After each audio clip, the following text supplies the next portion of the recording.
All right, in order to turn the crankshaft, you have to remove the shroud around the clutch fan. Now, you will discover at the top ends a couple of these clips. They'll be kind of obvious as you're pulling them out. And then there's this one clip here, which you pull out. It's sort of obvious. See how it goes like, let's see if I can get it. You see how it slips into that little groove?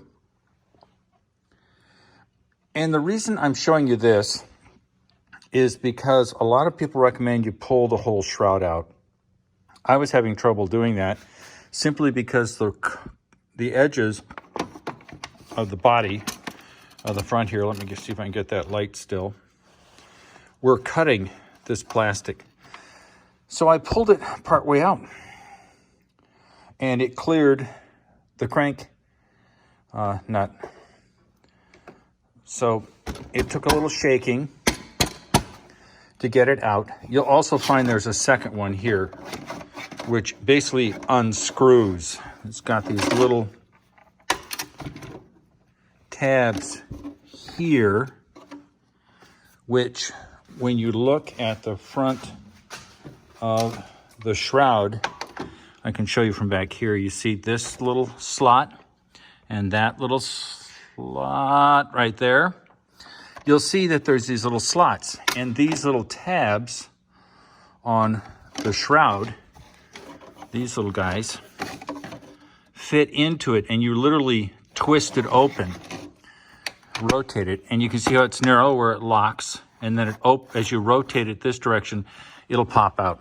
Very easy to do, not very complicated. I can't show you pulling it in and out with one hand because I'm just not that good. But just as long as you have an idea, you've got the little clips here, and then you've got this internal piece, plastic, which has these little clips which hook into here. And then voila, you're done. You've got some clearance so that you can put the socket on the crank, and then you rotate it in the direction that the engine turns normally, which is clockwise, 12, 3, 6, 9, 12, 3, 6, 9. That's the way you want to do it. I'll be back. All right. You need to take the cooling shroud off partially before you start this project. And I will try to show you using this light. You see these, there's a metal clip there, and there's a metal clip there. Well, these come up. You stick a screwdriver in. They're currently in the up position. I'll take one off.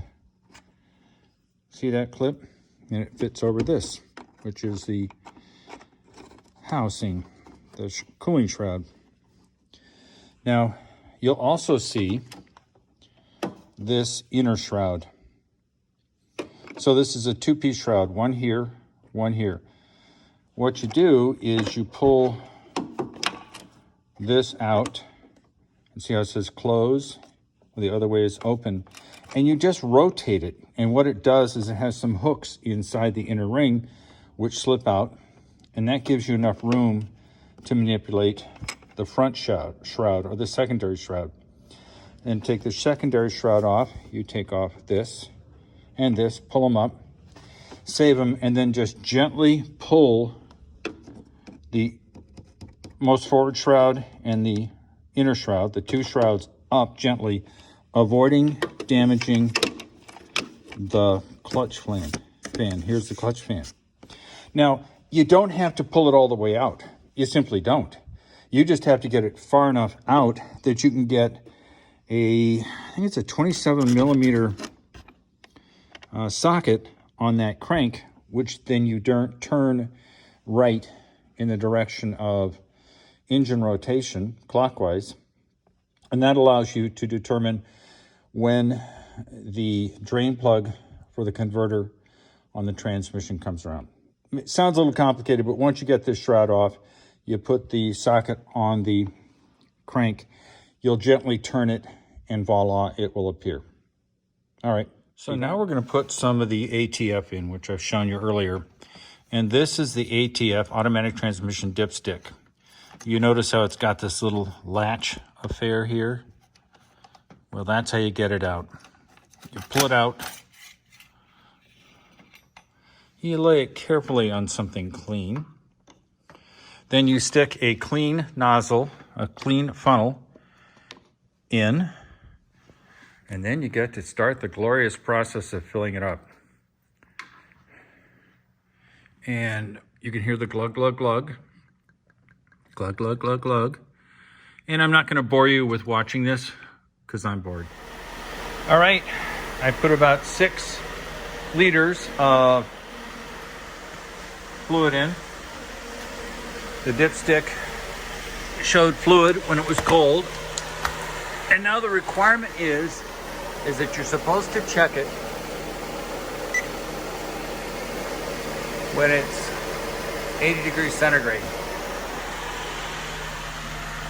We are now at 36.9, 38.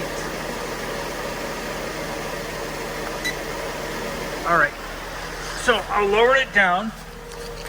Well, actually, I'll show you that I can grab the temp from sideways shooting and go over to the other side where I've done it.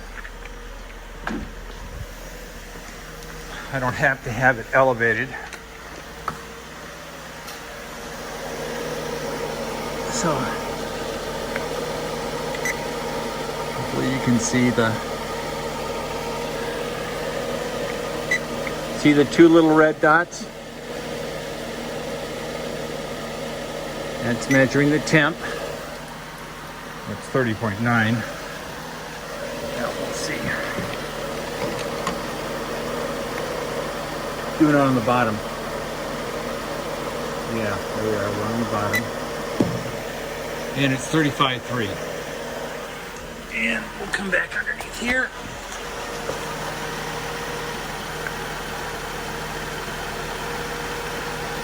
And it's 36, 36.9, 37.2,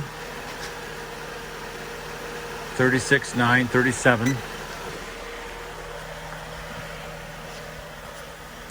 I've never used a pyrometer before.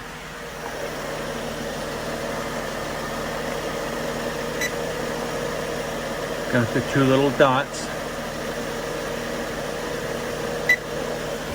And we're at 36.3. So we're within a degree or 2. So we will allow the car to heat up to 80 degrees centigrade. I'm going to lower it because obviously trying to check the fluid level on a car that's on a lift is a bitch. Excuse my French. So I'll be back. Well, got delayed a little bit, got sidetracked. Got the car's temperature up to 78 degrees centigrade on the transmission pan and put in a little shy of 6 liters of the new fluid. It's measuring appropriately. The plan now is I will, of course, check it again tomorrow. It's the beauty of doing your own work. You can take as much time as you want. But things look good, and I'm happy as a clam. Boy, I hope everybody's having a good day. I sure appreciate you watching this video. Talk to you later. Bye.